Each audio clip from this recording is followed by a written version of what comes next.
Elle est partie travailler dans la ferme de l'homme le plus solitaire de la région et a trouvé, dans le lieu le plus secret, quelque chose qui allait changer sa vie à jamais. Pouvez-vous imaginer être tellement exclu par votre propre timidité que vous acceptez de vivre isolé dans un domaine lointain, loin de tous ceux qui vous ont déjà jugé? Mais cette histoire s'est déroulée dans la campagne profonde de la France, en 1918, à une époque où le silence entre deux personnes pouvait en dire plus long que 1000 mots. Avant de continuer, dites-moi dans les commentaires d'où vous regardez cette histoire. Écrivez votre ville, votre région ou votre pays. J'adore savoir que ces récits voyagent dans tant d'endroits différents. Et si vous aimez ce contenu, laissez un j'aime pour m'aider à continuer de vous apporter ces histoires de résilience et d'amour véritable. Claire Mercier n'avait jamais imaginé que sa plus grande faiblesse deviendrait le pont vers l'amour qu'elle espérait tant en silence. Depuis l'enfance, les mots mouraient dans sa gorge dès que les autres posaient les yeux sur elle. Ce n'était pas un choix, c'était une force qui la dominait, une peur paralysante qui transformait chaque rencontre sociale en une torture silencieuse. Le petit village de Saint-Antoine-des-Monts, niché entre des collines verdoyantes et des vignobles, comptait moins de 300 âmes. Ici, tout le monde se connaissait depuis le baptême, et Claire avait toujours été l'étrange, celle qui détournait le regard quand on la saluait, qui répondait par des monosyllabes tremblants, qui fuyait les fêtes de village et les célébrations du 14 juillet. Les gens interprétèrent son silence comme de l'arrogance, sa timidité comme du mépris. Une femme trop silencieuse cache quelque chose, disaient les commères sur la place de l'église. Elle se croit meilleure que nous, chuchotait-elle, quand elle passait précipitamment dans les ruelles pavées. Claire vivait dans une chambre minuscule au fond de la maison de Madame Solange, une veuve acariâtre qui louait l'espace pour une somme qui dévorait la moitié de ce que la jeune femme gagnait en tant que couturière. La pièce n'avait qu'un lit étroit, un coffre en bois piqué par les vers et une petite table où Claire travaillait à la lumière d'une lampe à pétrole. Mais elle possédait quelque chose de précieux à ses yeux, une petite fenêtre qui donnait sur un jardin abandonné où poussaient des herbes sauvages. C'est là, dans ce jardin oublié, que Claire maintenait en vie le seul héritage que sa grand-mère Josette lui avait laissé. La vieille dame avait des mains de fée pour les plantes. Elle connaissait les secrets des racines et des feuilles qui soignaient les douleurs, calmait les fièvres et teignait les tissus de couleurs qu'aucun colorant du commerce ne pouvait égaler. Avant de mourir, alors que Claire n'avait que 12 ans, grand-mère Josette avait passé des nuits entières à enseigner à sa petite fille timide. « Ça, c'est de l'arnica, c'est pour les coups », disait-elle en pointant les feuilles de ses doigts noueux. « Ça, c'est du tussilage, le meilleur remède pour la toux que tu trouveras. Et ça, ma petite, c'est de la garance, elle donne une teinture rouge que même le temps n'efface pas. » Claire avait tout appris dans un silence respectueux, dessinant les plantes dans des carnets qu'elle cachait au fond de son coffre. Mais elle n'avait jamais parlé à personne de ce savoir. Elle avait honte, peur qu'on se moque d'elle, qu'on la traite de sorcière ou de rebouteuse comme on le faisait avec d'autres femmes qui travaillaient avec les herbes. Alors elle gardait le secret, n'utilisant les plantes que pour créer des teintures naturelles qui donnaient à ses broderies des nuances uniques, des couleurs qui poussaient ses clientes à demander comment elle obtenait ce vert mousse, ce bleu de ciel d'hiver. Le problème commença en janvier 1918, lorsque Madame Solange décida qu'elle avait besoin de la chambre pour sa nièce qui arrivait de Lyon. Claire avait 30 jours pour partir. La nouvelle tomba comme du plomb sur la poitrine de la jeune femme. Elle réussit à peine à demander où elle irait vivre, et la propriétaire répondit avec une indifférence glaciale que ce n'était pas son problème. Claire chercha d'autres chambres à louer au village. Elle frappa à 5 portes. À chaque fois, la réponse vint déguisée en excuses. Mais le message était clair. Personne ne voulait de la fille bizarre chez soi. À la 6e porte, Madame Marianne ne prit même pas la peine de feindre. « Écoute Claire, tu m'excuseras, mais tu ne parles pas, tu ne participes à rien. Tu restes dans ton coin, avec ton air renfrogné. Les gens jasent déjà trop sur toi. Je ne veux pas de ce genre d'ambiance chez moi. » Ces mots firent plus mal que Claire ne l'aurait jamais admis. Elle retourna dans sa chambre avec la certitude qu'il n'y avait pas de place pour elle dans ce monde. Elle passa 3 nuits blanches, cousant mécaniquement tandis que l'angoisse grandissait. Où irait-elle? Elle n'avait pas de famille, à part une tante éloignée qui la connaissait à peine, pas d'amis vers qui se tourner. Elle était complètement seule. Ce fut Madame Bernadette, la cuisinière du domaine de Rochebrune, qui apporta la solution inattendue. Cette dame de 60 ans, ronde comme une brioche et au sourire qui réchauffait le cœur, apparut au village un matin de février à la recherche de Claire. Elle trouva la jeune femme sur la place, essayant de vendre des nappes brodées sur un étal improvisé. Madame Bernadette s'approcha et parla doucement, respectant la timidité bien connue de la jeune fille. « Claire, ma petite, j'ai su que tu as besoin d'un logement. Je veux te faire une proposition. » La couturière réussit à peine à lever les yeux, mais fit signe qu'elle écoutait. « Le domaine a besoin d'une gouvernante, » poursuivit la cuisinière. « La dernière est partie il y a 3 mois. Et monsieur a besoin de quelqu'un pour organiser le château, s'occuper du linge, veiller à l'ordre de la maison. Il paie 40 francs par mois, logé et nourri. C'est un travail honnête et loin de ces mauvaises langues d'ici. » Claire sentit son cœur s'emballer. 40 francs, c'était plus que ce qu'elle gagnait en cousant. Et avec le gîte et le couvert inclus, elle pourrait même économiser un peu. Mais le domaine de Rochebrune avait une réputation intimidante. Le propriétaire, Vincent Delacroix, était un homme riche et mystérieux qui ne venait presque jamais au village. Veuf depuis 7 ans, il vivait reclus dans sa propriété, gérant ses terres par l'intermédiaire de régisseurs, tandis que lui-même était rarement vu. On disait qu'il était amer, que le deuil l'avait transformé en fantôme de lui-même, qu'il repoussait quiconque tentait de l'approcher. Madame Bernadette perçut son hésitation et continua d'une voix maternelle. « Écoute, je ne vais pas te mentir. Monsieur Vincent est un homme fermé, taiseux. Il passe des jours sans dire plus qu'un bonjour. Mais il n'est pas méchant, tu sais. Il est juste triste.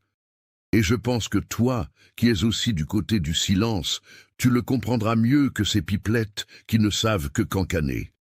Réfléchis bien, ma fille. Le domaine est à 2 lieues d'ici, tu aurais la paix, un travail digne, et personne pour juger tes manières. » Claire réussit à peine à murmurer qu'elle acceptait. Madame Bernadette sourit largement et pressa les mains de la jeune femme. « Alors c'est entendu. Samedi prochain, j'envoie la charrette te chercher à midi. Prends tes affaires et tu peux apporter ces petites plantes de ton jardin aussi. J'ai un petit coin derrière la cuisine où tu pourras les cultiver. » Le cœur de Claire fit un bond étrange. Comment Madame Bernadette savait-elle pour les plantes? La cuisinière fit un clin d'œil malicieux et expliqua « Ma petite, je reconnais la sauge, la menthe et l'arnica quand j'en vois. Et ce vert mousse sur tes broderies ne vient que d'une teinture de feuilles. Ta grand-mère Josette était mon amie, elle avait des mains bénies pour les herbes. Je vois qu'elle t'a bien enseigné, c'est un don, pas une honte. » Pour la première fois depuis des années, Claire sentit une chaleur monter dans sa poitrine. Ce n'était pas encore tout à fait de la joie, mais c'était de l'espoir, une brèche de possibilité que peut-être, juste peut-être, il existait un endroit où elle avait sa place. Les 5 jours jusqu'au samedi s'étirèrent comme une éternité. Claire organisa ses maigres biens.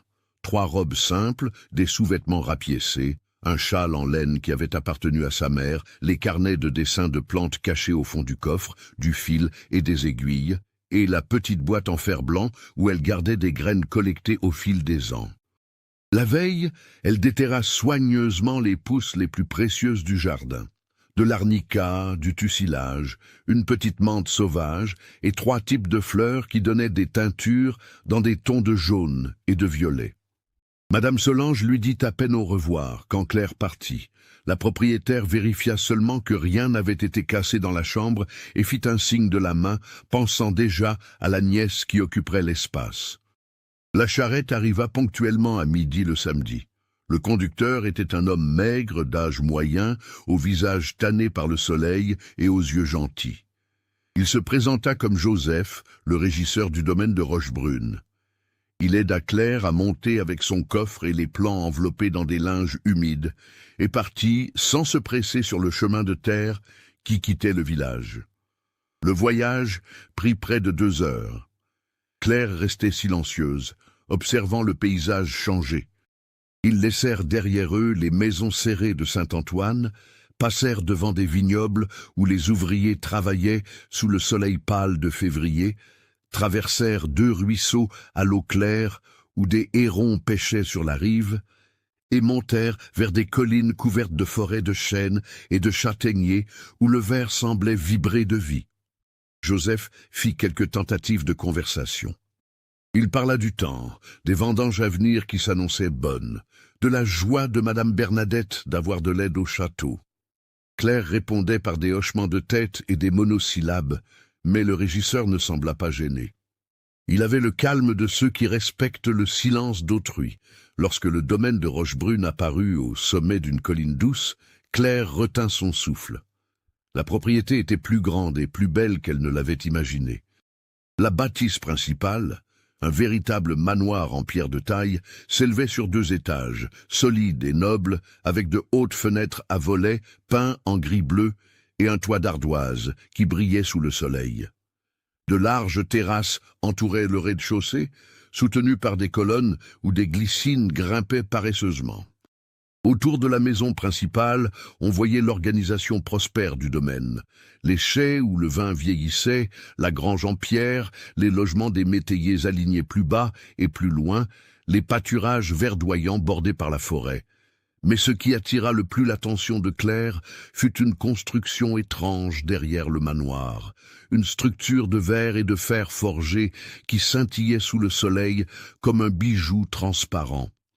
Cela ressemblait à une orangerie, mais plus grande et plus élaborée que tout ce qu'elle avait déjà vu. Les murs étaient de verre enchâssé dans une structure métallique peinte en vert anglais. Le toit en forme de demi-voûte laissait entrer la lumière généreusement, et à l'intérieur, même à distance, Claire distinguait un vert exubérant. « Qu'est-ce que c'est ?»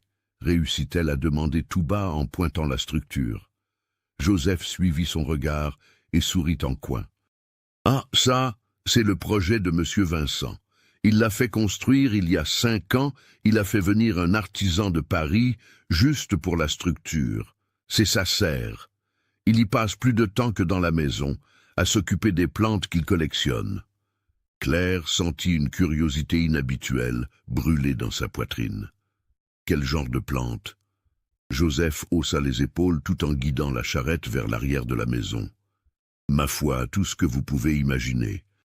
Des orchidées rares, des fougères qu'il a rapportées d'expédition, jusqu'à des plantes grimpantes qui viennent, dit-on, des tropiques. Le patron est obsédé, il note tout dans des carnets, étudie chaque feuille comme si c'était de l'or. Je crois qu'après la mort de Madame Marie-Agnès, il a renoncé aux gens et décidé que les plantes donnaient moins de soucis. La dernière phrase fut dite avec compassion, sans malice. Claire comprit que Joseph estimait son patron malgré ses excentricités. La charrette s'arrêta à l'arrière du manoir, près de la cuisine. Madame Bernadette sortit en s'essuyant les mains sur son tablier, son visage rond illuminé d'une joie sincère. « Claire, ma fille, quel bonheur que tu sois là. Viens, viens, laisse-moi te montrer ta chambre. » La chambre se trouvait au rez-de-chaussée, dans une aile latérale réservée au personnel de maison. C'était petit mais propre, avec un lit en fer couvert d'une courte pointe en patchwork, une commode en bois sombre, une petite table avec une cuvette et un pichet pour l'eau, et une fenêtre qui donnait sur un jardin potager un peu négligé. Après 5 ans passés à partager un mur avec la grincheuse Madame Solange, cet espace ressemblait à un palais. Madame Bernadette aida à décharger le coffre et les plants. Quand elle vit les herbes, elle frappa dans ses mains avec animation. « Regarde ça, tu as apporté tes petites protégées. Demain, je t'aiderai à les planter dans le coin que j'ai préparé. Maintenant, viens manger quelque chose. Ensuite, je te ferai visiter la maison et t'expliquerai le service. » Claire mangea un petit salé aux lentilles dans la vaste cuisine qui sentait le bois brûlé et le romarin. Elle était affamée, elle ne s'en était pas rendue compte avant d'avaler la première bouchée. Madame Bernadette parlait joyeusement de la routine de la maison, des autres employés, et de combien Monsieur Vincent était tranquille tant que personne ne le dérangeait dans sa serre. « Et je vais le voir », réussit à demander Claire tout bas. La cuisinière réfléchit. « Écoute, il sait que tu es arrivé aujourd'hui. Il devrait passer pour se présenter, mais n'attends pas une longue conversation. Vincent est un homme de peu de mots. Il va droit au but et disparaît de nouveau. Ne le prends pas personnellement. C'est sa nature. » Cela calma Claire plus que n'importe quel discours encourageant. Un homme de peu de mots, elle pouvait gérer cela mieux que les bavards qui exigeaient des réponses rapides et des sourires forcés. L'après-midi se passa à découvrir le manoir. Claire fut impressionnée par la taille et l'organisation. 10 pièces au rez-de-chaussée, incluant 2 salons, une salle à manger, un bureau, une bibliothèque, une cuisine spacieuse et les dépendances. Au premier étage, 6 chambres dont une seule était utilisée, celle du maître. Les autres étaient fermées, les meubles couverts de draps blancs, les fenêtres aux lourds rideaux bloquant la lumière. « C'est trop de maison pour un seul homme », commenta Madame Bernadette avec tristesse. Quand Madame Marie-Agnès était en vie, ici ça grouillait de monde. Elle recevait des visites chaque semaine, donnait des réceptions, remplissait les salons de musique et de rire. Après son départ, Monsieur Vincent a tout fermé. On dirait qu'il a fermé son cœur avec. Claire ne demanda pas comment Marie-Agnès était morte. Ce n'était pas ses affaires, et Madame Bernadette n'offrit pas de détails. Mais la tristesse dans la voix de la cuisinière disait que c'était une perte dévastatrice. Le travail de gouvernante semblait gérable. Claire devait maintenir la maison propre, organiser le linge de monsieur, superviser la lessive faite par une lavandière qui venait 2 fois par semaine, ranger les pièces utilisées, soigner les fleurs des vases intérieurs et aider Madame Bernadette avec quelques tâches de cuisine si nécessaire. Le patron était un homme d'habitude simple, il se levait tôt, prenait un café noir avec du pain et du beurre, déjeunait à midi sans chichi, dînait peu et se couchait tôt. Il passait la majeure partie de la journée soit dans la serre, soit à cheval sur ses terres à superviser le travail. Le soir tombait lorsque Claire vit enfin Vincent Delacroix. Elle était sur la terrasse arrière en train d'arroser des géraniums dans des pots en terre cuite quand il apparut, venant de la serre. La première impression fut celle de sa carrure. L'homme était grand, les épaules larges, de quelqu'un qui ne craint pas l'effort, une allure qui exudait une autorité naturelle. Il portait un pantalon de velours côtelé un peu usé, une chemise de lin blanche aux manches retroussées, révélant des avant-bras musclés et bronzés, et des bottes de cuir patinées par l'usage. Ses cheveux châtains étaient plus longs que la mode ne le voulait, légèrement ondulés et avec des fils argentés aux tempes, bien qu'il n'ait pas plus de 40 ans. Sa barbe était soignée, taillée court, elle aussi piquetée d'argent. Mais ce furent ses yeux qui paralysèrent Claire. Ils étaient noisettes, presque couleur miel, et avaient cette expression de celui qui porte une vieille tristesse, mais ne s'en plaint pas. Vincent la vit avant qu'elle ne puisse détourner le regard. Il s'arrêta, essuya ses mains souillées de terre sur un chiffon qu'il sortit de sa poche et marcha vers elle.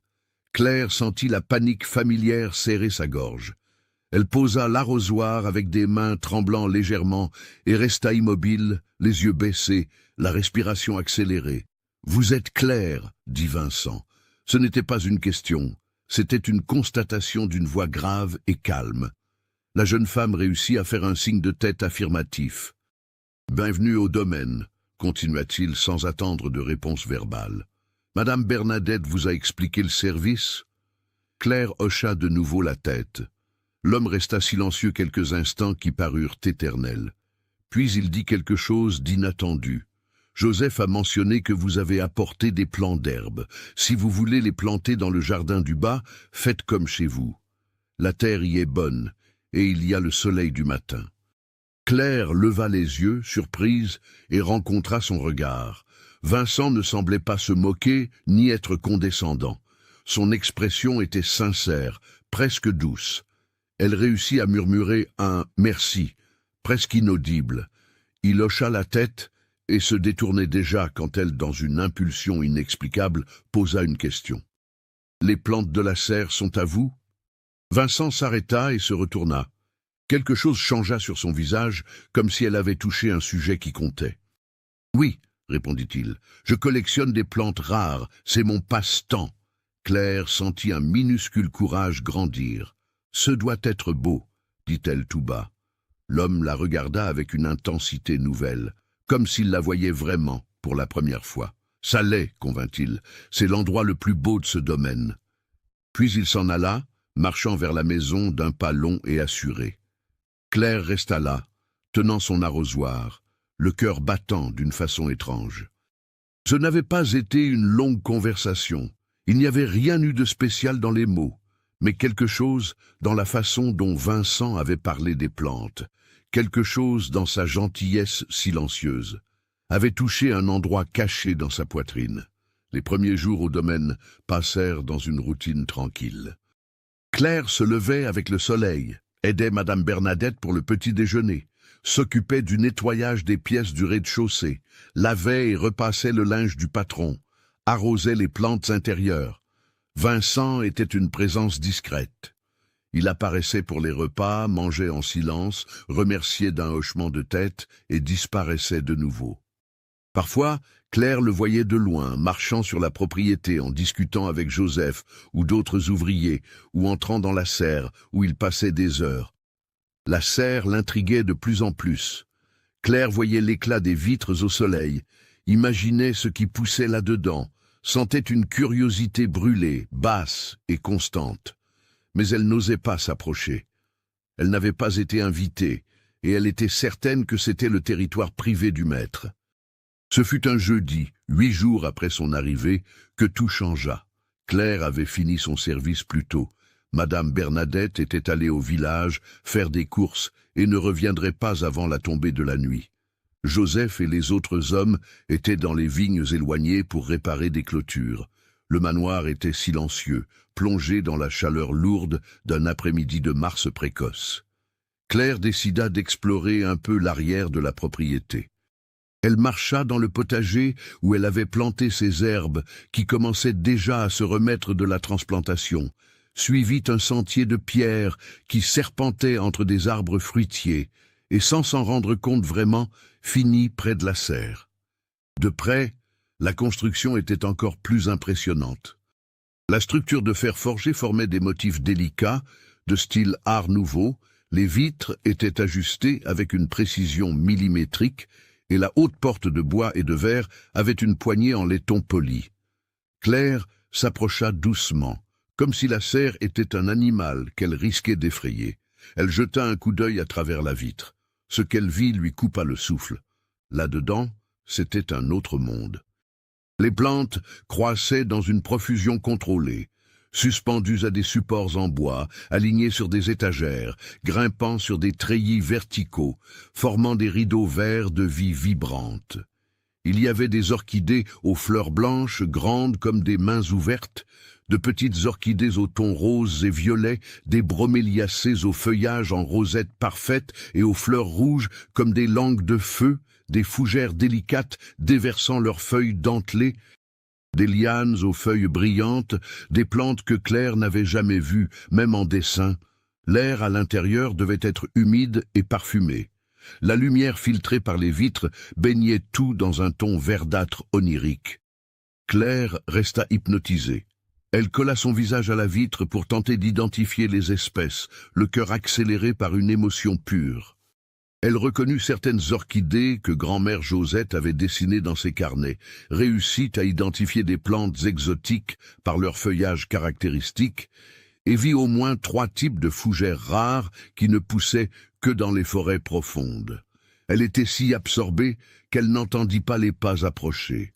La voix grave derrière elle la fit sursauter. « Vous voulez entrer ?» Claire se retourna si vite qu'elle trébucha sur ses propres pieds. Vincent se tenait à 3 pas, tenant un arrosoir en métal et un sécateur. Il ne semblait pas fâché, juste curieux. La jeune femme sentit son visage brûler de honte. « Pardon », réussit-elle à dire d'une voix étranglée. « Je ne devrais pas être là. Je passais juste et… » Vincent leva la main pour interrompre la justification précipitée. « Tout va bien, » dit-il calmement. « Il n'est pas interdit de regarder. » Et il répéta la question. « Vous voulez entrer ?» Claire cligna des yeux sans comprendre. « Entrer ?» Dans la serre, Vincent fit signe que oui de la tête et ouvrait déjà la porte. Elle n'hésita qu'une seconde avant que la curiosité ne vainque la timidité. Elle acquiesça presque imperceptiblement. Vincent poussa la porte et l'odeur qui s'échappa enveloppa Claire comme une étreinte humide. C'était un parfum de terre mouillée, de feuilles vertes, de fleurs sucrées, le tout mélangé dans un arôme presque enivrant. Elle entra lentement, les yeux écarquillés. À l'intérieur, c'était encore plus extraordinaire. La température était plus élevée et l'air lourd d'humidité. Claire entendait de l'eau goutter d'un système d'irrigation, entendit un oiseau chanter dans un coin caché, vit des papillons minuscules voler entre les fleurs. Les plantes étaient organisées avec une logique qu'elle ne comprit pas immédiatement, mais elle percevait qu'il y avait un ordre délibéré. Vincent l'observait en silence, tandis qu'elle marchait lentement entre les étals, les yeux essayant de tout absorber en même temps. Claire s'arrêta devant une orchidée aux fleurs blanches géantes et manqua d'haleter. « C'est une Cattleya labiata », murmura-t-elle sans réfléchir. « L'orchidée impériale. » Vincent fit 2 pas vers elle, la surprise évidente sur son visage. « Vous connaissez les orchidées ?» Claire réalisa ce qu'elle venait de dire, et la panique revint. Elle pressa ses mains l'une contre l'autre, regarda le sol. « Ma grand-mère avait des carnets avec des dessins », expliqua-t-elle tout bas. Elle connaissait les plantes. Elle m'a appris certaines choses. « Quel genre de choses ?» demanda Vincent. Ce n'était pas un interrogatoire, c'était un intérêt sincère. Claire prit une profonde inspiration pour tenter de contrôler le tremblement de sa voix. Elle connaissait les propriétés médicinales. Quelles plantes servirent de remède, lesquelles donnaient des teintures pour le tissu. Elle dessinait tout dans des carnets pour ne pas oublier. Quand elle est morte, elle m'a laissé les carnets. Vincent resta silencieux de longs instants. Puis il dit quelque chose qui allait tout changer.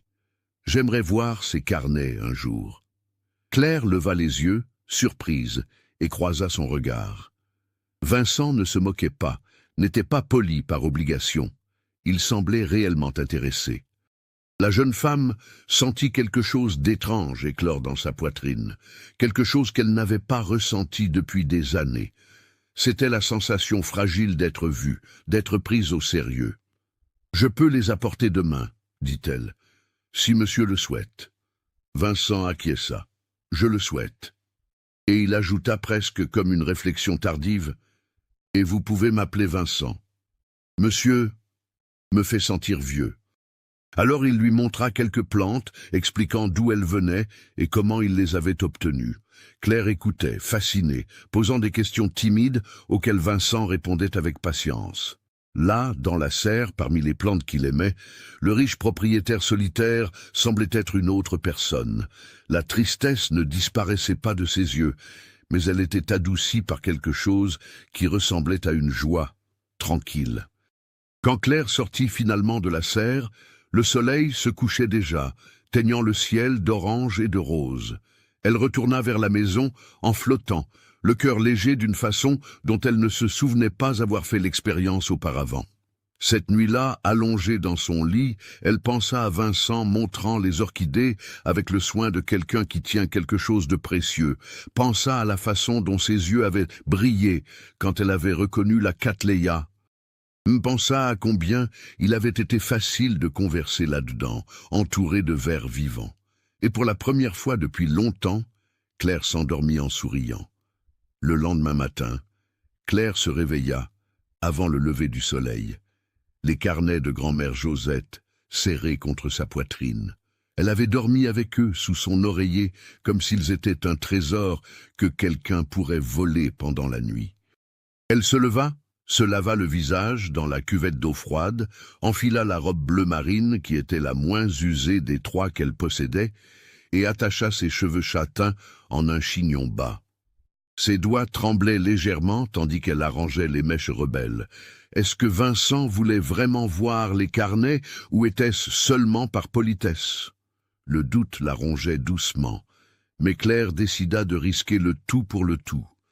Elle prit les 3 carnets à la couverture rigide jaunie par le temps, descendit à la cuisine où Madame Bernadette préparait déjà le café et attendit.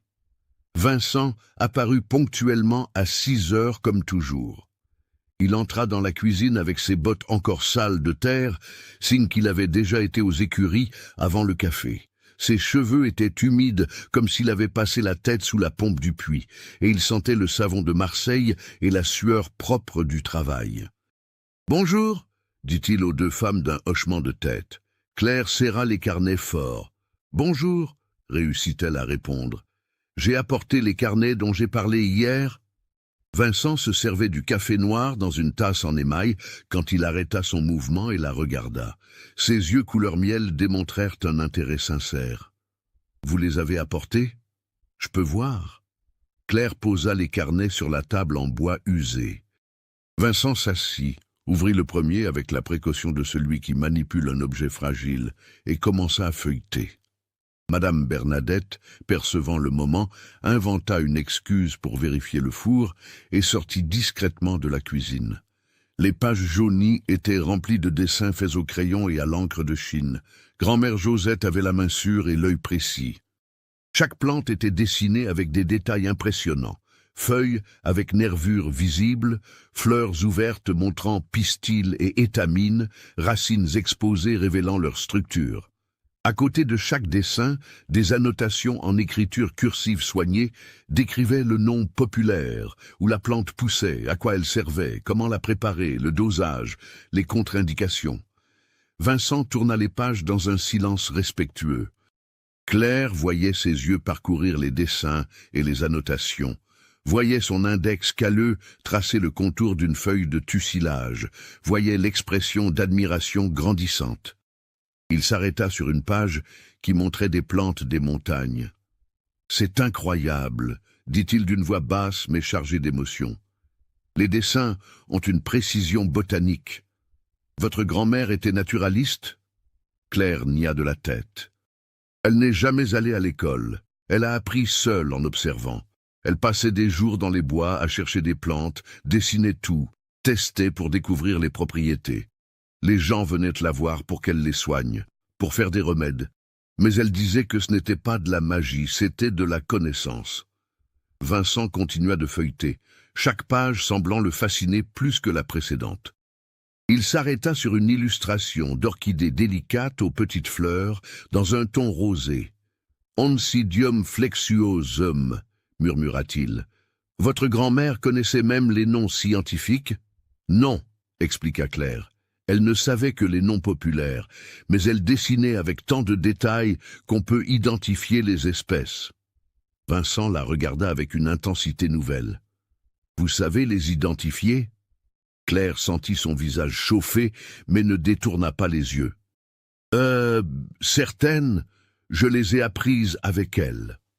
D'autres, je les ai découvertes seule en comparant avec des livres que j'ai trouvés à la bibliothèque du village. » Le silence qui tomba entre eux n'était pas inconfortable. Il était plein d'une compréhension mutuelle, de cette reconnaissance silencieuse qui arrive quand 2 personnes découvrent qu'elles parlent la même langue secrète que le reste du monde ignore. Vincent ferma le carnet avec soin et regarda Claire d'une façon qu'elle n'avait jamais vue chez un homme. Ce n'était pas le regard de pitié que les gens du village adressaient à la fille bizarre. Ce n'était pas le regard de mépris des commères qui la trouvaient prétentieuse. C'était un regard de respect, d'intérêt sincère, de quelque chose de plus que Claire ne savait nommer, mais qui faisait battre son cœur différemment. « Claire, aimeriez-vous aider à vous occuper de la serre ?» demanda-t-il. « Pas comme une obligation de votre service, mais parce que vous comprenez, parce que vous voyez les plantes comme je les vois. J'ai plus de 200 espèces là-bas, et parfois j'ai besoin d'aide pour les tailles, les transplantations, l'identification de problèmes. Cela vous intéresserait-il ? La réponse sortit avant que Claire ne puisse peser le pour et le contre. « Oui, s'il vous plaît. » Vincent sourit. Ce fut un petit sourire, juste un coin de bouche relevé, mais il transforma son visage entier. Pendant un instant, Claire vit l'homme qu'il devait être avant que la tristesse ne s'installe, et son cœur fit un bond étrange dans sa poitrine. « Alors, c'est entendu, » dit Vincent. « Chaque après-midi, après avoir fini le service de la maison, vous pourrez venir à la serre. Je vous apprendrai ce que je sais, et vous m'enseignerez ce que votre grand-mère vous a transmis. » C'est un échange équitable, et c'est ainsi que cela commença. Durant les semaines suivantes, Claire établit une nouvelle routine. Elle se levait tôt, accomplissait les tâches de gouvernante le matin et en début d'après-midi, et dès qu'elle terminait, elle filait vers la serre. Vincent était généralement déjà là, attendant avec des outils préparés, des boutures à transplanter ou des problèmes à résoudre. Là-dedans, entourée par le vert exubérant et par l'odeur de terre humide, Claire se transformait. La timidité ne disparaissait pas complètement, mais diminuait comme la brume sous le soleil. Elle arrivait à parler des plantes, à poser des questions, à donner des opinions et même à être gentiment en désaccord quand Vincent suggérait quelque chose qu'elle savait ne pas fonctionner. Et il écoutait, considérait, acceptait quand elle avait raison. Ce fut Claire qui identifia qu'une des orchidées rares était attaquée par des cochenilles qui s'installaient sur les feuilles. Vincent ne l'avait pas encore vue, mais elle remarqua les minuscules points blancs qui commençaient à apparaître. « Nous devons l'isoler des autres, » dit-elle avec urgence dans la voix, « et je peux faire une préparation avec de l'ail et du savon noir que ma grand-mère utilisait. Ça marche sans tuer la plante. » Vincent lui fit confiance sans questionner. Ils isolèrent l'orchidée, Claire prépara le traitement, l'appliqua pendant une semaine et la plante récupéra complètement. Le châtelain fut si impressionné qu'il commença à noter ses recettes dans un carnet dédié. Les jours dans la serre avaient leur propre rythme, presque méditatif. Ils travaillaient côte à côte, parfois en conversant, parfois dans un silence complice. Vincent racontait des expéditions qu'il faisait à la recherche de plantes rares, comment il avait appris à négocier avec des botanistes pour obtenir des espèces qu'aucun livre ne répertoriait, et parlait de son rêve de créer un jardin botanique qui préserverait la biodiversité. Claire écoutait, fascinée, posant des questions qui révélaient une intelligence vive et une curiosité authentique. Elle aussi commença à partager des histoires, timide au début, mais grandissant en confiance. Elle raconta comment grand-mère Josette passait des semaines à étudier les plantes des collines, comment elle avait appris à faire des teintures qui donnaient des couleurs impossibles aux tissus, et le plaisir silencieux de voir une graine germer et se transformer en vie. Ce fut une fin d'après-midi d'avril, quand le soleil filtré par les vitres de la serre peignait tout de doré, qu'arriva le premier moment de conscience de ce qui grandissait entre eux. Claire taillait une fougère qui avait trop poussé, concentrée pour ne pas couper au mauvais endroit. Vincent était derrière elle, organisant des pots vides sur une étagère. Il commenta quelque chose sur la précision de sa technique de taille. Claire se tourna pour le remercier du compliment, et leurs yeux se rencontrèrent un instant de trop. Ce ne fut pas long, peut-être 5 secondes. Mais dans ces 5 secondes, Claire vit quelque chose dans le regard noisette de Vincent qui lui retourna l'estomac. C'était de la douceur, de l'intérêt, quelque chose de chaud pour lequel elle n'avait pas de vocabulaire. Et à la façon dont les yeux de Vincent s'écarquillèrent légèrement, il vit aussi quelque chose dans le regard de la jeune femme. Tous deux détournèrent les yeux en même temps. Claire recommença à tailler avec des mains qui tremblaient imperceptiblement. Vincent reprit le rangement des pots en faisant un bruit inutile. Aucun des deux ne fit de commentaire, mais quelque chose avait changé dans l'air entre eux, quelque chose de délicat, d'effrayant et d'émouvant. Si vous aimez cette histoire, laissez un j'aime ci-dessous pour m'aider. Cela m'encourage à continuer de vous apporter ces récits d'amour et de résilience. Madame Bernadette fut la première à s'en apercevoir. La cuisinière observait avec des yeux maternels de celle qui voit tout et parle peu. Elle remarqua comment Claire fredonnait maintenant doucement en faisant la vaisselle, comment la jeune fille n'avait plus cette expression de douleur constante sur le visage, comment elle souriait parfois quand elle pensait que personne ne la voyait. Elle nota aussi comment Vincent avait commencé à mieux s'habiller avant d'aller à la serre, comment il taillait sa barbe avec plus de soin, comment il revenait dîner avec une expression moins sombre. La cuisinière ne commenta rien directement, mais commença à faire des madeleines et des sablés qu'elle apportait à la serre au milieu de l'après-midi. « Pour que vous ne mouriez pas de faim en travaillant tant », disait-elle avec un sourire malicieux en laissant le panier sur l'établi.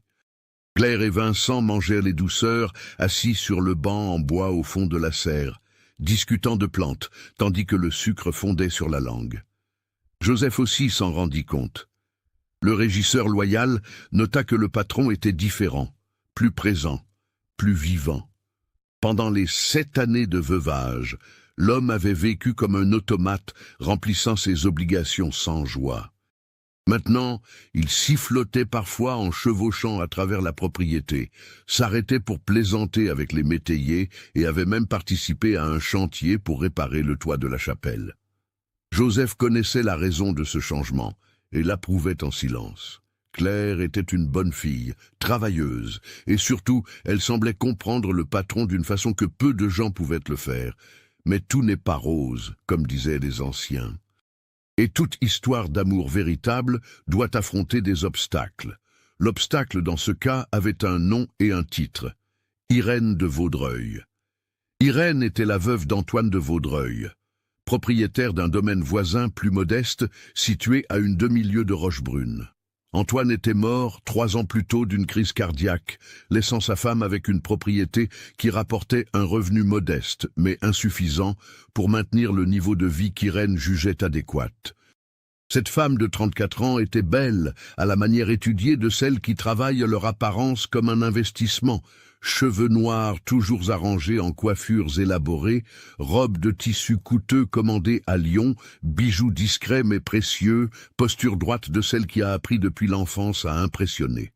Irène avait des plans clairs, se remarier et se remarier bien. Vincent Delacroix était le candidat parfait, riche, respecté, encore relativement jeune et commodément seul.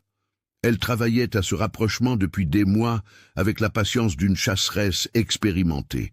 Elle apparaissait au domaine avec des excuses variées, demandait conseil sur l'administration, apportait des confitures faites par ses cuisinières, l'invitait à des dîners chez elle. Vincent était poli mais distant, acceptait les confitures avec un remerciement formel, donnait les conseils demandés avec objectivité, mais déclinait les invitations à dîner. Irène ne se décourageait pas facilement. Elle savait que le temps et la persistance venaient à bout des résistances. Mais alors, elle commença à entendre d'étranges rumeurs. Ce fut un après-midi de mai, pendant un thé chez Amélie, l'épouse du notaire de Saint-Antoine. 5 dames de la bonne société locale se réunissaient pour cancaner sous prétexte de broder des nappes pour l'église. Irène participait religieusement à ces rencontres, car elles étaient des sources précieuses d'informations. Amélie, tout en piquant son aiguille dans le lin blanc, commenta d'un air trop décontracté. « Irène, savais-tu que Vincent Delacroix a engagé une nouvelle gouvernante ?» Irène leva les yeux de sa broderie. « Engagé ? Je ne savais pas. Quand cela s'est-il fait ?»« Il y a 2 mois, s'immisça Geneviève, la femme du juge. C'est cette fille bizarre du village, Claire Mercier. Tu la connais? Celle qui ne parle à personne et reste dans son coin. » Irène la connaissait de vue. Elle se souvenait vaguement d'une fille maigre en robe usée qui vendait des broderies sur la place, toujours la tête basse. Elle n'avait jamais prêté attention, car Claire était exactement le genre de personne qu'Irène considérait insignifiante. « Et qu'est-ce qu'elle a ?» demanda-t-elle sans réel intérêt. Amélie et Geneviève échangèrent des regards significatifs. « Eh bien, » continua Amélie en baissant la voix sur un ton conspirateur. La cousine de ma bonne travaille au domaine de Rochebrune. Elle raconte que la fameuse Claire passe des après-midi entiers dans la serre avec Vincent, seule, à s'occuper des plantes, disent-ils. Le silence qui tomba fut éloquent. Les 5 femmes arrêtèrent de broder, regardant toutes Irène avec une attente mal dissimulée. La veuve maintint une expression neutre, mais son esprit travaillait vite. Vincent passant des après-midi entiers seul avec une gouvernante, c'était un développement qu'elle ne pouvait ignorer. « Seul », répéta Irène, comme si elle testait le poids du mot. « Comme c'est intéressant. Et cette cousine, elle dit ce qu'il se passe là-dedans. » Geneviève haussa les épaules. « Oh, il s'occupe des plantes, n'est-ce pas? Mais allez savoir, c'est peut-être juste une excuse. Une fille célibataire et un homme veuf, seuls pendant des heures, enfermés dans une serre. On sait comment ces choses-là finissent. » Les insinuations étaient grossières, mais efficaces. Irène sentit une colère froide commencer à bouillir dans son estomac. Elle travaillait depuis des mois pour conquérir Vincent, et maintenant une gouvernante insignifiante apparaissait de nulle part, pour tout gâcher. Inacceptable. Mais Irène n'était pas arrivée là où elle était en étant impulsive. Elle savait que les attaques directes fonctionnaient rarement avec des hommes comme Vincent. Il fallait être subtil, stratégique, empoisonné lentement. Elle sourit doucement à ses amis et dit d'une voix mielleuse « Vous savez comment les gens inventent des histoires. Je suis sûr qu'il n'y a rien de mal. Vincent est un homme sérieux, mais vraiment, une gouvernante qui passe trop de temps avec le patron peut donner lieu à des ragots désagréables. Ce serait charitable de prévenir la jeune fille pour son propre bien. » Les autres approuvèrent avec enthousiasme. C'était exactement le type de cruauté déguisée en préoccupation que ce cercle social adorait. Irène termina son thé, rentra chez elle et commença à planifier.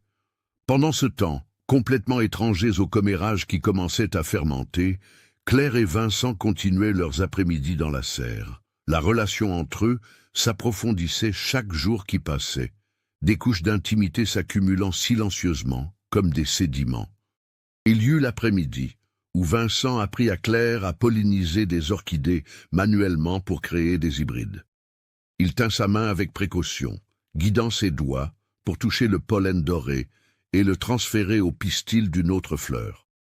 Le contact dura quelques secondes de plus que nécessaire, et quand il la lâcha, tous deux restèrent sans se regarder, très conscient de la chaleur que le contact avait laissée. Il y eut le jour où Claire apporta des plants d'arnica qu'elle avait trouvés dans les bois et où Vincent l'aida à planter. Ils travaillèrent agenouillés côte à côte dans la terre, leurs épaules se touchant presque, et quand elle rit d'une blague bête qu'il fit, le son cristallin de son rire fit s'arrêter Vincent, qui la regarda comme s'il entendait une musique oubliée depuis des années. Il y eut l'après-midi pluvieux où l'orage les surprit tous deux dans la serre. La pluie battait avec furie sur les vitres, créant un vacarme assourdissant, et ils restèrent coincés là-dedans en attendant que ça passe.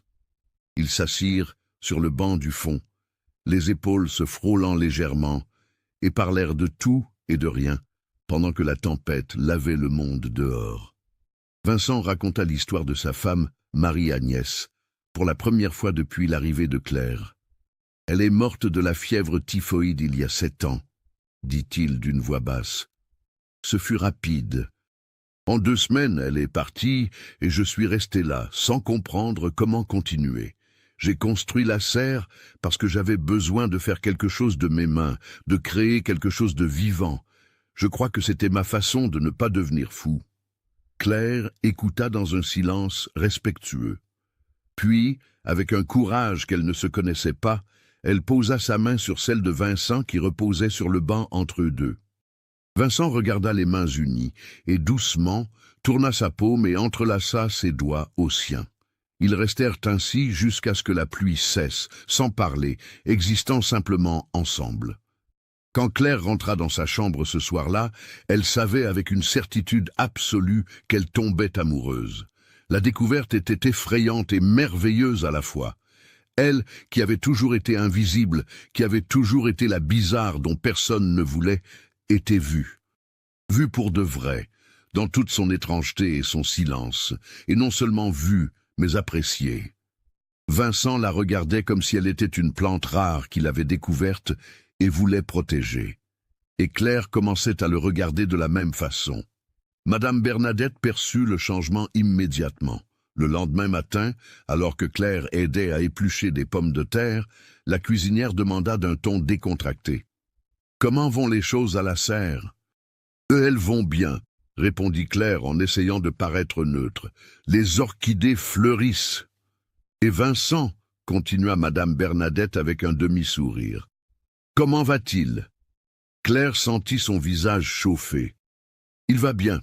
Il m'a beaucoup appris sur les plantes. »« Et toi, tu lui en as appris aussi » dit la cuisinière avec un sous-entendu appuyé. « Ce n'est pas seulement une question de plantes, ma fille. Vous deux, vous êtes en train de réapprendre à vivre. » Claire ne sut que répondre. Madame Bernadette posa sa main potelée sur la main maigre de la jeune fille et la serra avec affection. « N'aie pas peur de ce que tu ressens. Tu mérites d'être heureuse. Et Vincent aussi. Soyez juste prudents, parce que le monde là-dehors ne voit pas d'un bon œil quand on trouve la joie hors des petites cases qu'ils ont construites pour nous. » Les mots de la cuisinière étaient prophétiques, bien que Claire ne le sût pas encore. La première pierre lancée vint sous la forme d'une visite. Un samedi après-midi, alors que Claire était seule dans la serre à arroser les broméliacées parce que Vincent était allé au bourg pour des affaires bancaires, Irène de Vaudreuil apparut. Claire entendit des pas approcher et se retourna pour voir une femme élégante debout à la porte de la serre. Irène portait une robe vert sombre avec des détails en dentelle, un chapeau à large bord et des gants de chevreau. Elle sourit, mais le sourire n'atteignit pas ses yeux sombres. « Vous devez être Claire, » dit Irène d'une voix mélodieuse. « Je suis Irène de Vaudreuil, voisine et amie de la famille. Vincent est là ?» Claire sentit un malaise immédiat, mais répondit poliment. « Il est allé au village, il devrait revenir avant la tombée de la nuit. » Irène entra dans la serre sans y être invitée, regardant autour d'elle avec un intérêt exagéré. « Quel endroit fascinant !» Vincent a toujours été passionné par ces plantes. Ce doit être intéressant de passer du temps ici. La façon dont elle dit « passer du temps » portait une insinuation venimeuse. Claire ne répondit pas, se contentant d'acquiescer. Irène marcha entre les étals, touchant les feuilles de certaines plantes de ses doigts gantés. Elle continua de parler avec cette voix douce qui cachait des lames. « Vous savez, Claire, les gens jasent. Une fille célibataire passant des après-midi seule avec un homme veuf, même si c'est le patron. Vous comprenez de quoi ça a l'air, n'est-ce pas ?» Claire sentit son sang se glacer. Irène continua sans attendre de réponse. « Je sais que vous êtes une fille décente, bien sûr, mais la réputation est une chose fragile, et Vincent, le pauvre, ne s'est pas encore remis de la perte de sa femme. Il est vulnérable. Ce serait terrible si quelqu'un profitait de cela, ne croyez-vous pas ?» Le message était clair. Claire était accusée de deux choses en même temps, de souiller sa propre réputation et de manipuler Vincent. La colère et l'humiliation montèrent en brûlant dans la gorge de Claire, mais la vieille peur paralysante vint avec. Elle resta muette, incapable de se défendre, le visage rouge de honte. Irène interpréta le silence comme un aveu de culpabilité. Elle sourit, satisfaite, et sortait déjà quand elle dit comme si elle faisait une faveur. « Je suis venue en amie pour vous prévenir, pour votre propre bien. Il vaudrait mieux garder vos distances. Faites votre travail de gouvernante et rien de plus, pour le bien de tous. » Puis elle sortit, laissant un parfum coûteux et du poison dans l'air. Claire resta figée parmi les plantes, tremblant d'une rage impuissante et de peur. Les vieilles voix revinrent, celles qui disaient qu'elle ne méritait pas les bonnes choses, qu'elle serait toujours la bizarre rejetée, qu'elle avait été folle de penser qu'elle pourrait avoir quelque chose de différent. Quand Vincent revint des heures plus tard, il trouva Claire assise sur le banc du fond de la serre, les yeux rouges mais secs. Elle ne pleurait pas, elle ne pleurait jamais, mais la douleur était imprimée sur son visage. « Que s'est-il passé ?» demanda-t-il alarmé en s'agenouillant devant elle. Claire raconta la visite d'Irène, les insinuations, les rumeurs qui couraient.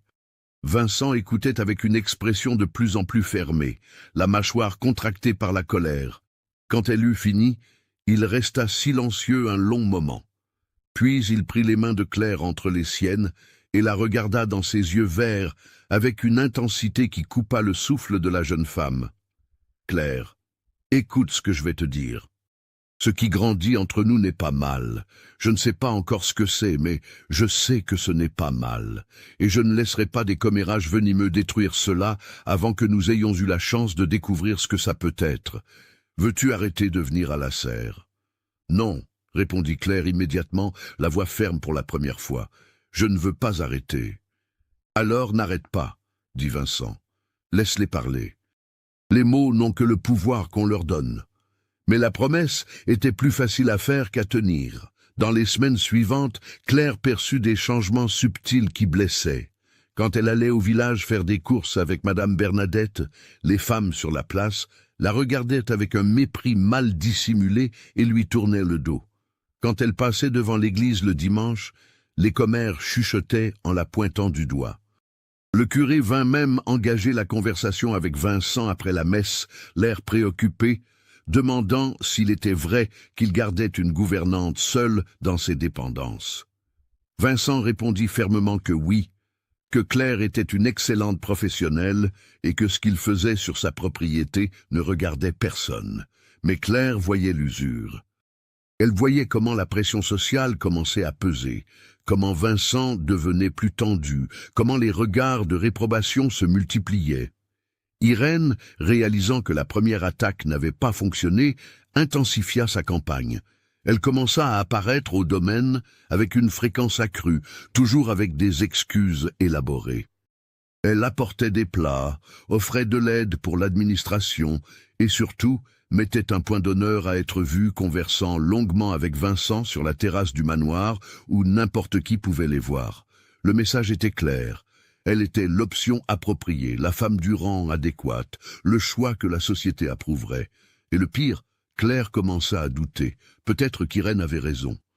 Peut-être qu'elle était vraiment présomptueuse de penser que quelqu'un comme Vincent puisse s'intéresser à une gouvernante timide, sans famille, sans argent, sans rien d'autre qu'une connaissance des plantes apprises d'une grand-mère que les gens traitaient de sorcière. Peut-être valait-il mieux s'éloigner avant de souffrir davantage, avant de blesser Vincent avec un scandale. Ce fut Vincent qui remarqua le changement. Claire commença à éviter les longs regards, à quitter la serre plus tôt, à garder une distance physique. Un après-midi, alors qu'elle inventait une excuse pour ne pas aller à la serre en disant qu'elle avait trop de travail à la maison, il alla la chercher. Il trouva Claire dans sa chambre, assise au bord du lit, tenant les carnets de sa grand-mère. Elle leva ses yeux rouges quand il frappa à la porte entr'ouverte. Vincent entra sans demander la permission, ferma la porte et s'assit à côté d'elle. « Tu vas abandonner, » dit-il. Ce n'était pas une question. Claire ne répondit pas, mais ses yeux débordèrent. Vincent prit son visage entre ses grandes mains calleuses, l'obligeant à le regarder. Claire Mercier, écoute bien, j'ai passé 7 ans à simplement exister. Je me levais, je remplissais mes obligations, je dormais et tout était gris. Depuis que tu es arrivé, il y a de la couleur à nouveau. Je ris à nouveau. Je me réveille en ayant envie de voir le jour. Et ce n'est pas à cause des plantes, c'est à cause de toi. Pour la façon dont tu regardes le monde, pour l'intelligence dans tes yeux, pour la façon dont tes mains soignent les choses vivantes avec révérence. Je suis tombé amoureux de toi, et je ne vais pas faire semblant que ce n'est pas le cas juste parce que des gens médiocres ne peuvent pas comprendre. Claire n'arrivait plus à respirer. « Vous êtes tombé amoureux de moi », répéta-t-elle comme si elle ne croyait pas les mots. « Oui », confirma Vincent, « complètement. Et toi ?»« Moi aussi », murmura Claire. « Moi aussi. » Alors ils s'embrassèrent. Ce fut un baiser long, doux, plein de promesses, de peur et d'espoir. Quand ils se séparèrent, tous deux tremblaient. Vincent appuya son front contre le sien et promit « Nous trouverons un moyen. Peu importe ce qu'ils disent, nous trouverons un moyen d'être ensemble. » Mais les obstacles ne faisaient que commencer, et Irène de Vaudreuil était loin d'abandonner. Le baiser changea tout, et en même temps rien. Claire et Vincent savaient maintenant ce qu'ils ressentaient l'un pour l'autre. Ils avaient la certitude mutuelle que ce n'était pas seulement de l'amitié ou une affinité pour les plantes, c'était de l'amour véritable, ce genre qui effraie parce qu'il est profond, réel et vulnérable. Mais le savoir ne résolvait pas le problème central. Le monde extérieur n'accepterait pas facilement une union entre le riche propriétaire terrien respecté et la gouvernante timide, sans famille et sans bien. Dans les semaines qui suivirent cet aveu, ils essayèrent de maintenir la discrétion tout en se découvrant l'un l'autre. Les après-midi dans la serre gagnèrent de nouvelles couches d'intimité. Maintenant, quand leurs mains se touchaient en transplantant une bouture, le contact était délibéré et prolongé.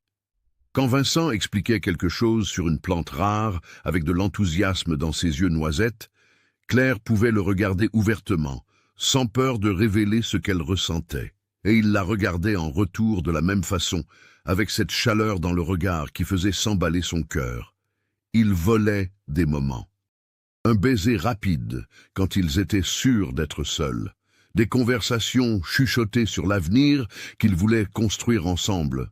Des plans pour agrandir la serre, pour créer un jardin botanique ouvert au public, pour voyager ensemble à la recherche de plantes rares. C'étaient des rêves fragiles qu'ils tissaient avec soin, sachant que la réalité pourrait les défaire facilement. Madame Bernadette observait tout avec un mélange de joie et d'inquiétude. Elle voyait comment les deux rayonnaient quand ils étaient ensemble, mais elle voyait aussi les nuages noirs s'accumuler à l'horizon. Les commérages se répandaient comme un feu de broussailles. Ce n'était plus seulement des murmures, c'étaient des conversations ouvertes dans les rues du bourg, des commentaires méchants pendant la messe, des regards de réprobation dirigés vers Vincent quand il apparaissait au village. Joseph aussi percevait la tempête arriver. Il discuta avec Vincent un matin alors qu'ils inspectaient des clôtures dans les pâturages lointains. « Patron !» commença le régisseur avec le respect, mais aussi la franchise que des années de loyauté lui autorisaient. « Les gens parlent trop. Ils disent des choses laides sur la petite Claire et sur vous. Je sais que ce ne sont pas mes affaires, mais vous devez savoir qu'il y a des gens qui travaillent contre vous. » Vincent connaissait Joseph depuis des décennies et avait confiance en cet homme. « Qui travaille contre nous ?» demanda-t-il directement. Le régisseur n'hésita qu'une seconde. « La veuve Irène. Elle répand le bruit que Claire utilise de la sorcellerie avec ses herbes pour vous manipuler, que la fille a de mauvaises intentions, qu'elle en veut à votre argent, et le pire, patron, c'est qu'il y a des gens qui y croient.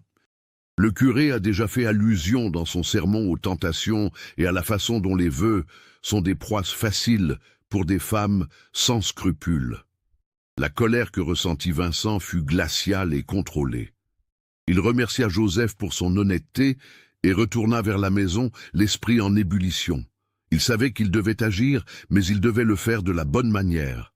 Un mouvement faux pourrait tout aggraver pour Claire, et c'était elle qu'il voulait protéger par-dessus tout.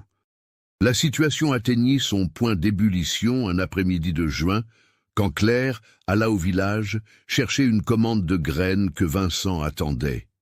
Elle y alla seule, car Madame Bernadette avait mal au dos et ne pouvait faire le voyage.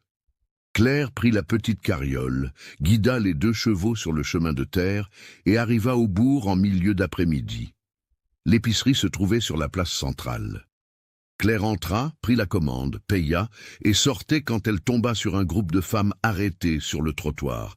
C'étaient 5 dames de la bonne société locale, toutes connues, toutes amies d'Irène de Vaudreuil, et Irène était parmi elles. Claire tenta de passer la tête basse, mais Irène bloqua le chemin. « Regardez qui est là !» dit la veuve d'une voix assez forte pour être entendue par tous sur la place. La gouvernante de Vincent. « Comment vont les choses au domaine, Claire ?» La question était un piège, et Claire le savait. Elle murmura qu'elles allaient se bien et tenta de dévier, mais Amélie, la femme du notaire, fit un pas en avant elle aussi. « Ce doit être intéressant de travailler si près du patron, n'est-ce pas, Claire ? Passer des après-midi entiers seule avec lui dans cette serre, quel genre de plantes cultivez-vous là-bas, hein ?» Les autres rirent avec une méchanceté mal dissimulée. Claire sentit son visage brûler d'humiliation. Elle tenta de répondre, mais les mots moururent dans sa gorge, comme toujours quand elle était sous pression. Son silence fut interprété comme un aveu de culpabilité. Geneviève, l'épouse du juge, regarda Claire avec mépris. « Fille sans vergogne, tu crois que tu peux attraper un homme riche en faisant de la sorcellerie avec des herbes? On sait ce que tu es, comme ta grand-mère, une sorcière déguisée. » Cela brisa quelque chose à l'intérieur de Claire. Elle pouvait accepter les insultes contre elle-même, elle avait l'habitude. Mais entendre sa grand-mère Josette être diffamée réveilla un courage qu'elle ne se connaissait pas. Elle leva la tête, regarda droit dans les yeux de Geneviève et parla d'une voix qui tremblait mais qui était ferme. « Ma grand-mère n'était pas une sorcière, c'était une guérisseuse. Elle a sauvé des vies avec son savoir. Et je ne fais pas de sorcellerie. Je m'occupe de plantes parce que je les comprends. Si cela vous dérange, c'est votre problème, pas le mien. » Le silence qui tomba fut stupéfiant. Personne ne s'attendait à ce que la timide Claire réponde. Irène, réalisant qu'elle perdait le contrôle de la situation, décida de jouer sa carte la plus venimeuse. « Ah oui? Et Vincent sait que tu es intéressé par son argent? Parce que c'est ce que tout le monde voit. Une fille pauvre, sans famille, sans rien, qui apparaît soudain et s'accroche au premier homme riche qui croise son chemin. C'est pathétique. » Claire sentit les larmes piquer ses yeux, mais ne les laissa pas tomber. « Je ne suis pas intéressée par son argent, » dit-elle d'une voix basse mais claire. « Je suis intéressée par lui, par l'homme qu'il est, par la façon dont il voit le monde. Et si vous ne pouvez pas comprendre qu'il existe un amour qui n'a rien à voir avec l'argent ou la position sociale, alors vous êtes plus pauvre que je ne le serai jamais. » Alors, elle passa devant le groupe de femmes la tête haute, monta dans la carriole et quitta le village, tandis que les 5 restaient plantés sur le trottoir, digérant ce qui venait de se passer. Claire réussit à retenir ses larmes jusqu'à être assez loin, et alors elles vinrent, chaudes et rageuses. Elle pleura l'humiliation, mais elle pleura aussi de fierté. Pour la première fois de sa vie, elle s'était défendue. Elle avait dit ce qu'elle ressentait sans laisser la peur la paralyser. Quand elle arriva au domaine, Vincent était sur la terrasse du manoir, comme s'il attendait. Il vit son visage, vit les traces de larmes et descendit les marches en courant. « Que s'est-il passé ?» demanda-t-il en tenant ses épaules de ses mains fermes. Claire raconta tout.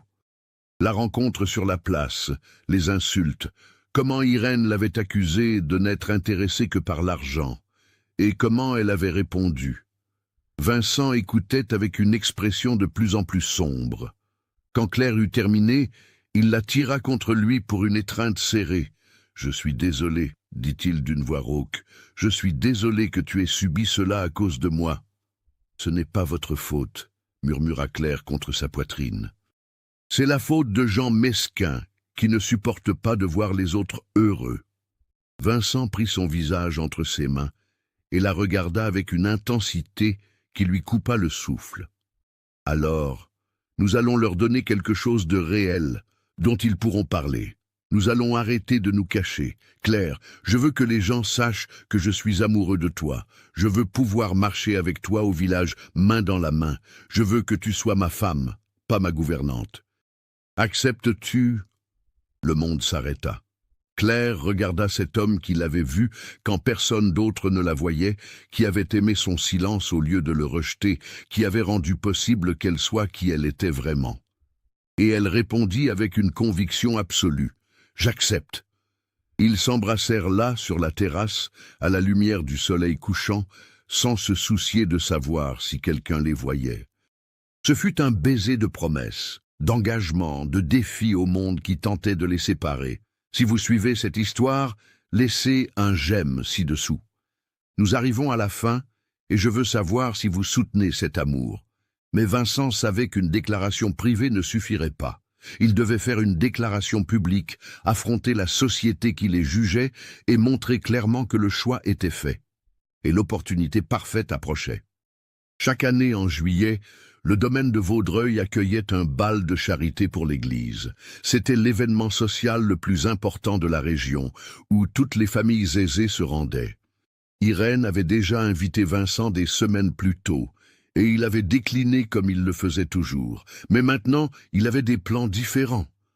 Vincent se rendit au domaine de Vaudreuil un matin et demanda à voir Irène. La veuve le reçut dans le salon de réception avec un sourire satisfait, interprétant la visite comme un signe d'intérêt. « Vincent, quelle agréable surprise !» dit-elle d'une voix mielleuse.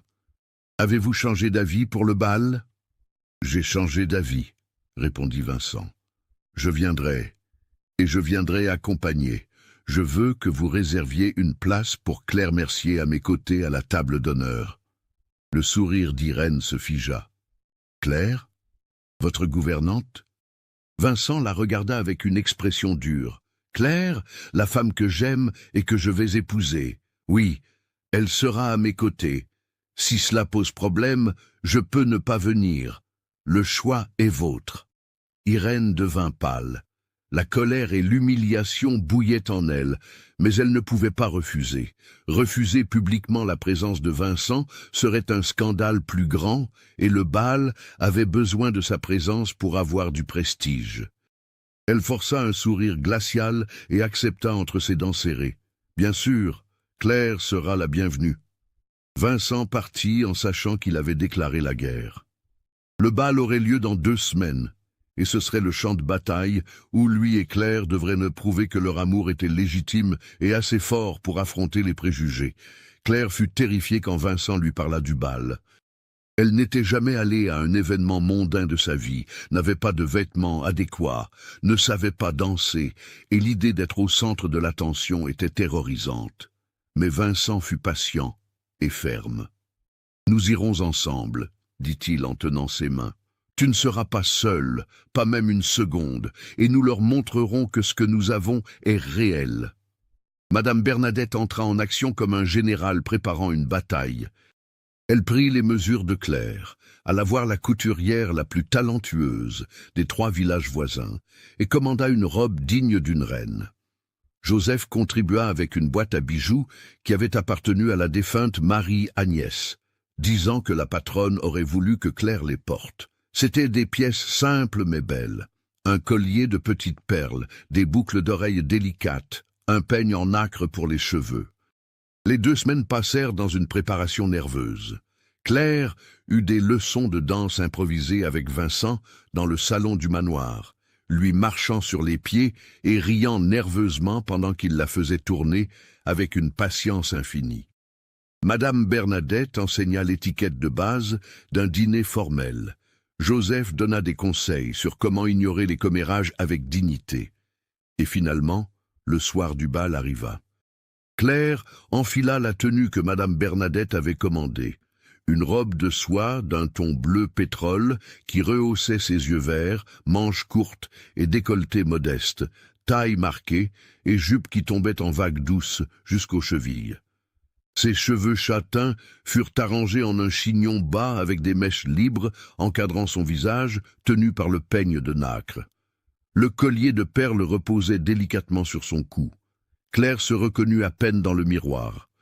Elle ressemblait à une autre personne, quelqu'un qui appartenait à ce monde de bals et de fêtes. Vincent apparut dans un costume sombre, impeccable, cheveux peignés en arrière, barbe taillée avec soin. Quand il vit Claire, il s'arrêta au milieu de l'escalier et la regarda longuement. « Tu es magnifique, » dit-il finalement d'une voix rauque d'émotion. « La plus belle que j'ai jamais vue. » Claire rougit mais sourit. « Vous êtes très beau aussi, » réussit-elle à répondre. Ils prirent la plus belle calèche du domaine et se dirigèrent vers le domaine de Vaudreuil, tandis que le soleil se couchait, teignant le ciel de rose et d'orange. Claire était tendue, les mains serrées sur ses genoux, la respiration rapide. Vincent couvrit ses mains des siennes. « Souviens-toi de ce que nous avons dit, » murmura-t-il. « Reste près de moi. Ignore les regards. Nous faisons cela ensemble. » Elle fit signe que oui et prit une profonde inspiration pour chercher du courage. Le domaine de Vaudreuil était illuminé de lanternes suspendues aux arbres et de bougies dans des candélabres d'argent. Le château avait toutes ses fenêtres ouvertes, déversant une lumière dorée, et la musique d'un quatuor à cordes s'écoulait doucement. Des calèches arrivaient, déchargeant des invités vêtus de tenues élégantes. Quand la calèche de Vincent s'arrêta et qu'il descendit pour offrir sa main à Claire, le silence qui tomba fut audible. Toutes les conversations s'arrêtèrent. Tous les yeux se tournèrent vers le couple. Claire sentit la panique monter dans sa gorge, mais Vincent serra sa main fermement et sourit tranquillement, comme s'il ne remarquait pas le scandale silencieux. « Viens », dit-il bas, juste pour elle. Ils entrèrent dans la maison, main dans la main. Irène les reçut à la porte, avec un sourire forcé et des yeux froids. « Vincent, Claire, soyez les bienvenus. » Sa voix était un pur contrôle sur sa fureur. Vincent remercia poliment et guida Claire vers l'intérieur. Le grand salon était décoré de fleurs et de tissus coûteux.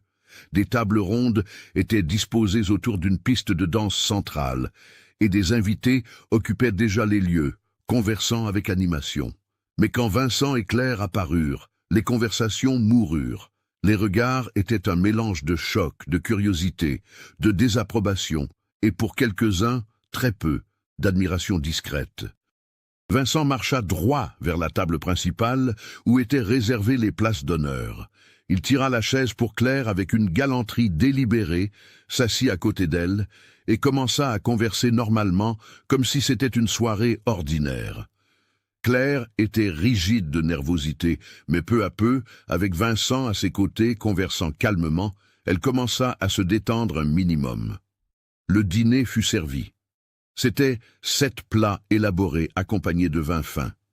Claire mangea peu car son estomac était noué, mais Vincent s'assurait qu'elle ne restait pas seule une seconde dans la conversation.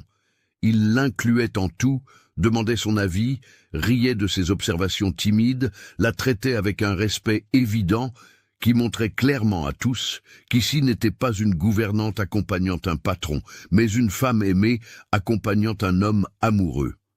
Peu à peu, certains invités commencèrent à accepter la situation. Le juge et son épouse Geneviève vinrent saluer avec une politesse glaciale. Le notaire et Amélie firent de même.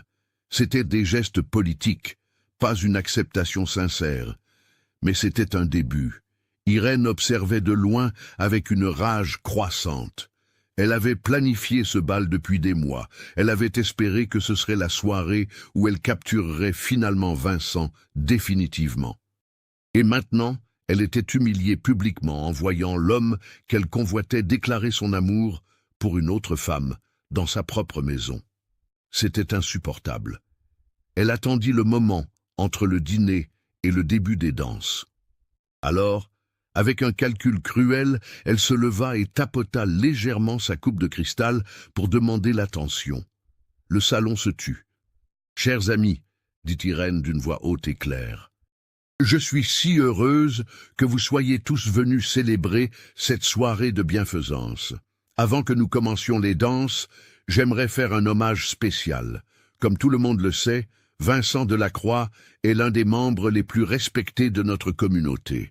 Et nous nous souvenons tous, avec tendresse, de sa défunte épouse, Marie-Agnès, qui était une âme charitable et une hôtesse généreuse. Elle aurait tenu à être ici aujourd'hui pour soutenir notre cause. Le coup était précis. Invoquer la mémoire de Marie-Agnès devant Claire était une façon cruelle de rappeler à tous qu'elle ne serait jamais l'épouse légitime, qu'elle serait toujours l'intruse essayant d'occuper une place qui ne lui appartenait pas. Claire sentit les larmes piquer mais cligna furieusement pour les retenir. Vincent, à côté d'elle, resta immobile 3 secondes. Puis il se leva. Le salon entier retint son souffle. Vincent marcha jusqu'où se tenait Irène, prit la coupe de sa main avec une fermeté qui frisait l'impolitesse et se tourna pour faire face aux invités. Sa voix, quand il parla, était claire et chargée de l'autorité que des années de commandement des terres et des hommes lui avaient donnée. Irène a raison de dire que Marie-Agnès était une âme charitable. Elle l'était, et l'une des choses qu'elle valorisait le plus était la vérité et le courage. Alors je vais utiliser ce moment pour dire une vérité que j'aurais dû dire il y a des semaines. Il se tourna et regarda droit vers Claire, qui était debout maintenant elle aussi, pâle, mais les yeux fixés sur lui. J'ai passé 7 ans à vivre à moitié après la mort de ma femme. Je me levais, je remplissais mes obligations et je ne faisais qu'exister. Jusqu'à ce que Claire Mercier arrive dans mon domaine et m'apprenne qu'il est possible de vivre à nouveau. Elle est intelligente, gentille, courageuse, d'une façon silencieuse que la plupart d'entre vous ne comprendra jamais. Elle voit le monde avec des yeux qui perçoivent la beauté, là où d'autres ne voient que de l'utilité.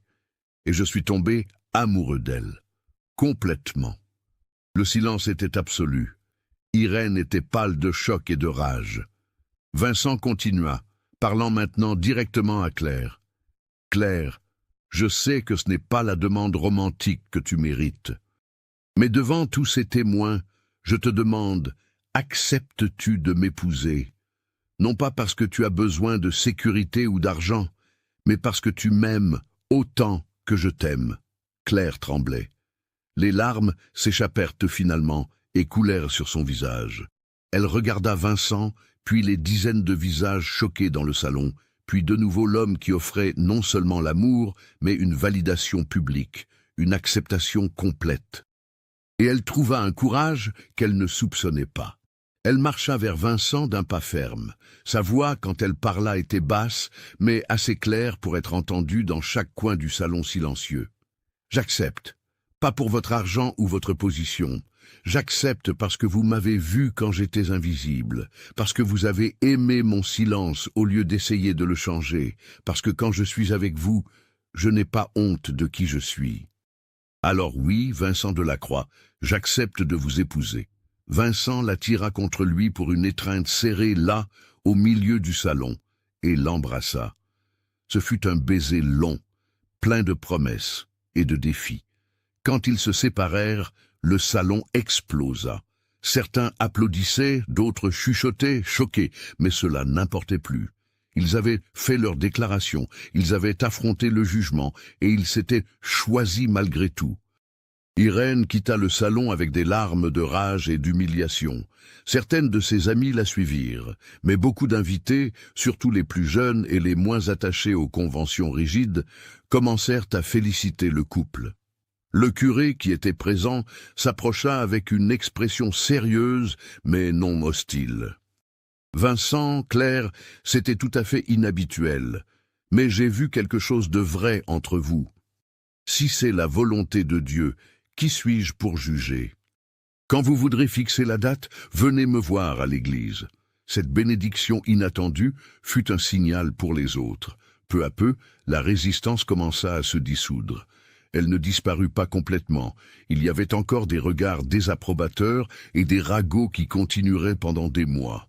Mais la bataille principale avait été gagnée. Vincent et Claire dansèrent la première valse de la soirée. Elle lui marcha sur les pieds 2 fois et rit nerveusement, mais il se contenta de sourire et de la guider avec patience. Là, tournoyant sous la lumière des bougies et le regard de dizaines de témoins, ils scellèrent un engagement qui avait affronté le pire de ce que la société pouvait lancer et qui avait survécu. Quand ils retournèrent au domaine de Rochebrune cette nuit-là, Madame Bernadette et Joseph attendaient, éveillés. La cuisinière étreignit Claire en pleurant de joie. « Ma petite, tu as été si courageuse, si courageuse. » Joseph serra la main de Vincent avec un sourire fier. « Vous avez fait ce qu'il fallait, patron, ce qu'il fallait. » Le mariage eut lieu 6 semaines plus tard dans la petite église de Saint-Antoine. Ce fut une cérémonie simple avec peu d'invités, mais pour Claire, c'était parfait. Elle portait une robe blanche simple qu'elle avait cousue elle-même, avec l'aide de Madame Bernadette, portait les perles de Marie-Agnès que Vincent avait insisté pour qu'elle garde, et marcha jusqu'à l'autel où Vincent attendait, les yeux brillants d'émotion. Quand le prêtre les déclara mari et femme, le baiser qu'ils échangèrent fut doux et plein de la promesse d'un avenir construit ensemble. Ils sortirent de l'église sous une pluie de riz et de pétales de roses, entrèrent dans la calèche décorée et partirent pour commencer une nouvelle vie. Les années qui suivirent furent faites de construction et de croissance. Vincent et Claire transformèrent la serre en un projet plus vaste. Ils agrandirent la structure, ajoutèrent de nouvelles sections pour différents types de plantes, créèrent un système de catalogage détaillé. Claire commença à écrire tout ce qu'elle savait sur les propriétés médicinales dans de nouveaux carnets, combinant le savoir de grand-mère Josette avec les découvertes qu'elle et Vincent faisaient ensemble. 3 ans après le mariage, ils ouvrirent la serre au public une fois par mois, offrant des visites guidées gratuites. Au début, peu de gens venaient, encore méfiants. Mais peu à peu, quand ils virent qu'il y avait là un savoir véritable et une passion sincère pour la préservation, la communauté commença à embrasser le projet. Les écoles commencèrent à amener des élèves. Les fermiers venaient chercher conseil sur les plantes médicinales pour leurs ouvriers. Claire, qui avait passé sa vie entière à être la femme invisible et exclue, devint une référence en botanique médicinale. Elle était encore timide, préférait encore le silence, mais maintenant elle avait Vincent à ses côtés pour aider dans les interactions sociales difficiles. Et elle découvrit que lorsqu'elle parlait des plantes, du savoir que sa grand-mère lui avait transmis, elle parvenait à s'exprimer avec une fluidité surprenante. Vincent s'épanouit aussi. La tristesse ne disparut jamais complètement. Marie-Agnès ferait toujours partie importante de son histoire. Mais maintenant, il avait de nouveau de la joie, un but renouvelé et un amour véritable qui ne remplaçait pas le passé, mais construisait un nouvel avenir. Madame Bernadette vécut assez longtemps pour voir tout cela arriver, et mourut tranquille à 70 ans en sachant qu'elle avait aidé à unir 2 âmes solitaires. Joseph continua comme régisseur loyal, fier désormais de voir le domaine prospérer non seulement économiquement, mais comme centre de savoir. Irène de Vaudreuil finit par se marier avec un commerçant veuf de Lyon 2 ans après le bal désastreux. Elle ne s'excusa jamais, mais n'essaya plus jamais d'interférer dans la vie de Claire et Vincent. Parfois, leurs chemins se croisaient au village, et il y avait un signe de tête poli et distant, rien de plus, et le temps passa comme il passe toujours, tissant l'histoire jour après jour. 15 ans après cette nuit de bal, par un matin clair de juin 1933, Claire était dans la serre, en train d'arroser les broméliacées, quand elle entendit des pas pressés. Elle se retourna et sourit en voyant Vincent entrer avec une serviette en cuir dans les mains et une expression animée. « Il est arrivé, dit-il en agitant la serviette. Le livre est arrivé de Paris. » Claire posa l'arrosoir et courut vers lui. Vincent ouvrit la serviette et sortit un volume épais à la couverture rigide verte. Le titre en lettres dorées disait « Flore médicinale de la France centrale, savoir traditionnel et application pratique ». En dessous, les noms des auteurs, Claire Mercier de la Croix et Vincent de la Croix. C'était un livre qu'ils avaient passé 5 ans à écrire, combinant les dessins botaniques de Claire avec la recherche scientifique de Vincent, entrelaçant le savoir traditionnel de grand-mère Josette avec des études modernes. Une maison d'édition à Paris avait accepté de publier, et maintenant, la première copie imprimée était là. Claire tint le livre avec des mains qui tremblèrent d'émotion. Elle l'ouvrit et vit la dédicace qu'ils avaient écrite ensemble. À Josette Mercier, guérisseuse sage qui a enseigné que le véritable savoir ne vient pas seulement des livres, mais de l'observation patiente et de l'amour de la vie. Et à Marie-Agnès de la Croix, qui croyait que la beauté existe pour être partagée. Des larmes coulèrent sur le visage de Claire. Vincent la tira pour une étreinte, embrassa le sommet de sa tête et murmura « Nous avons réussi. Ton savoir ne se perdra pas. Il sera ici, préservé, pour les générations futures. » Ils restèrent enlacés parmi les plantes dont ils s'occupaient depuis 15 ans, à l'endroit où tout avait commencé, entourés par le ver vivant qui les avait unis en premier et continuait d'être la base de tout ce qu'ils construisaient ensemble. Cet après-midi-là, ils fermèrent la serre plus tôt et marchèrent main dans la main jusqu'au manoir. Sur la terrasse, attendant avec l'impatience de ses 7 ans, se trouvait la petite Josette. La fillette aux cheveux châtains bouclés et aux yeux verts identiques à ceux de sa mère courut à leur rencontre. « Maman, papa, vous avez été si long. Madame Bernadette II a dit que le gâteau au yaourt est prêt et que je peux en manger si vous permettez. » Claire prit sa fille dans ses bras, même si elle était déjà grande pour cela, et la fit tourner en faisant rire l'enfant. « Tu peux en manger, ma fleur. Aujourd'hui est un jour de célébration. » Vincent regarda les deux femmes de sa vie, épouse et fille, et sentit une gratitude profonde serrer sa poitrine. Ils entrèrent ensemble dans la maison qui n'était plus silencieuse et triste comme elle l'avait été pendant des années, mais pleine de vie, de rires et d'amour. Plus tard, cette nuit-là, après que Josette se fut endormie et que la maison fut devenue calme, Claire et Vincent retournèrent à la serre. C'était leur habitude, marcher parmi les plantes au clair de lune avant de dormir. Ils s'arrêtèrent devant la Cattleya labiata, l'orchidée impériale qui fleurissait magnifique avec des fleurs blanches, grandes comme des mains ouvertes. « C'est ici que tout a commencé, » dit Claire tout bas, « quand tu m'as montré cette orchidée pour la première fois et que je n'ai pas eu peur de dire son nom. » Vincent prit sa main et entrelaça ses doigts. Et tu n'as pas idée à quel point ce moment a changé ma vie. Voir quelqu'un qui comprenait, qui voyait ce que je voyais, c'était comme se réveiller après des années de sommeil. Claire appuya sa tête sur son épaule. Ils restèrent là en silence, ce silence confortable qui avait toujours été le leur, entourés par les plantes qui les avaient sauvés tous les deux de la solitude. Dehors, le domaine dormait sous un ciel étoilé. Les vignes murmuraient avec la brise nocturne. Les métayers se reposaient dans leur maison après une journée de travail. Et dans le grand manoir, une petite fille rêvait de fleurs rares et d'histoires que sa mère racontait sur une grand-mère guérisseuse qu'elle n'avait jamais connue, mais qui vivait dans chaque plante qui poussait dans cette serre magique. L'histoire de Claire et Vincent n'était pas un conte de fées ou de magie. C'était l'histoire réelle de deux personnes imparfaites qui avaient trouvé l'une en l'autre exactement ce dont elles avaient besoin. C'était l'histoire du courage d'aimer quand le monde dit que vous ne devriez pas. C'était l'histoire de voir la beauté là où d'autres ne voient que de l'étrangeté. C'était l'histoire de construire quelque chose de vrai dans un monde qui valorise les apparences. Et c'était l'histoire de comprendre que parfois l'amour véritable commence non pas avec des mots grandioses ou des gestes dramatiques, mais avec un silence partagé entre des plantes rares dans une serre de verre où deux âmes solitaires trouvent enfin leur place.